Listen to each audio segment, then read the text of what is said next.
Comunque, io sono Primaria Valigeria Quattrocchi. 2.H, questo qui gestisce il negozio di Cefalù e il negozio di Via Asciuti 31.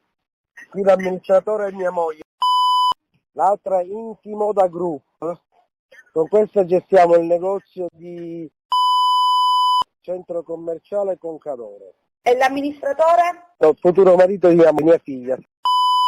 È un giocattolo, basta che formi il personale, che te lo formano loro, e poi tu devi guardare solo i numeri, che è un giocattolo. Io li gestisco con serenità. Basta che pigliarsi il manager che ti segue il negozio, il conto vendita, paghi ogni 15 giorni sul venduto, quindi non hai stress finanziario. 1870. E sotto c'è scritto gruppo 70. Escan.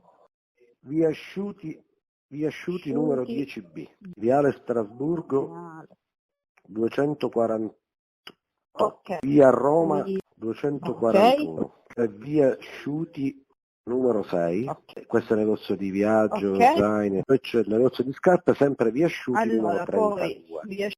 Allora, abbiamo a disposizione sul conto normale 5.600 e nel POS posso trasferire No, non c'è 1.765. bisogno. Poi le volevo Sì. dire che nel frattempo sono arrivate le buste paga delle ragazze Sì. e poi mi dica lei se vuole procedere o Sì, aspettare la certo, prossima no, procediamo, settimana. paghiamo. Ma tu che ti lamenti, che mi puoi resistere 10 anni di pandemia? No, tranquillo. Io fino a 2 anni di sofferenza la posso sopportare.